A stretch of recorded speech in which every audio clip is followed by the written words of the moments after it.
ដួងតារារិស័យមកស្រុកម្ដងនេះព្រោះមហិច្ឆតាខ្ពស់អ្នកស្រីដួងតារារិស័យដែលបងប្អូនចំនួនមុនបានស្គាល់ថាជាតារាសម្ដែងលើវិស័យភាពយន្តទសវត្ស90បានមកលេងទឹកដីកំណើតជាថ្មីអ្នកស្រីបានប្រើជីវិតចេញទៅរស់នៅប្រទេសបារាំងជាង20ឆ្នាំមកហើយ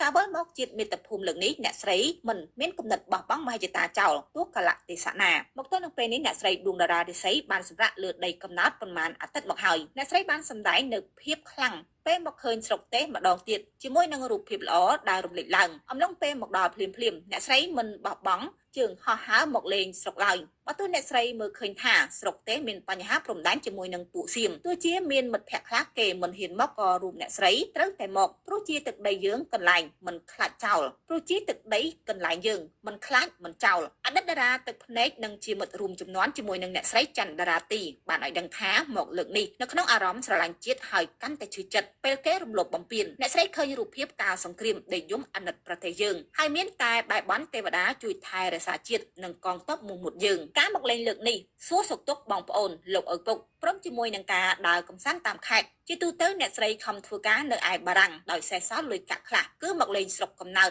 មិនឲ្យរំលងឡើយព្រោះអារម្មណ៍នៅតែនឹកជាប់រហូតយ៉ាងណាក៏ដោយគេឃើញថាការមកដល់ភ្លាមក្រៅពីដំណើរកម្សាន្តក៏អ្នកស្រីបានចូលរួមកម្មវិធីមិត្តសិល្បៈដូចជាជុំមិត្តចាស់នៅពិធីមង្គលការកូនប្រុសអ្នកស្រីច័ន្ទតារាទីដែលអ្នកស្រីញញឹមរីករាយបានជួបជុំគ្នាអ្នកស្រីរិស័យធ្លាប់ជាបេក្ខភាពតំណាងខ្មែរបារាំងនៅក្នុងកម្មវិធីប្រឡងចម្រៀងខ្មែរជាសកលកាលពីច្រើនឆ្នាំមុនអ្នកស្រីក៏មានទឹកដមសម្លេងច្រៀងពីរោះមិនចាញ់អ្នកចម្រៀងអាជីពកិច្ចការប៉ុណ្ណាដោយតារាជើងចាស់គឺលោកស្រីដួងតារារិស័យបានមកស្រុកម្ដងនេះចាក់កពុះតែមហិច្ឆតាខ្ពស់របស់គាត់ទៅដល់អ្នកស្រីដួងតារារិស័យដែលបងប្អូនចំនួនមុនបានស្គាល់រួចហើយថាចាក់គាត់គឺជាតារាសម្ដែងនៅលើវិស័យភាពយន្តនៅក្នុងទសវត្ស90តែបានមកលេងទឹកដីកំណើតជាថ្មីម្ដងទៀតអ្នកស្រីក៏បានប្រើជីវិតចេញទៅរស់នៅប្រទេសបារាំងប្រមាណជាង20ឆ្នាំមកហើយការវិលមកជាតិមាតុភូមិលើកនេះចាអ្នកស្រីគឺមានគំនិតមិនបោះបង់មហិច្ឆតាចោលទោះជានៅក្នុងកលៈទេសនាក៏ដោយតែមកទល់នឹងពេលនេះចាអ្នកស្រីដួងតារារិស័យបានសម្រាកលើទឹកដីកំណើតប្រមាណអាទិត្យរួចហើយមកផងដែរអ្នកស្រីបានសម្ដែងនូវភាពខ្លាំងពេលដែលអ្នកស្រីឃើញស្រុកទេម្ដងទៀតជាមួយនឹងរូបភាពល្អ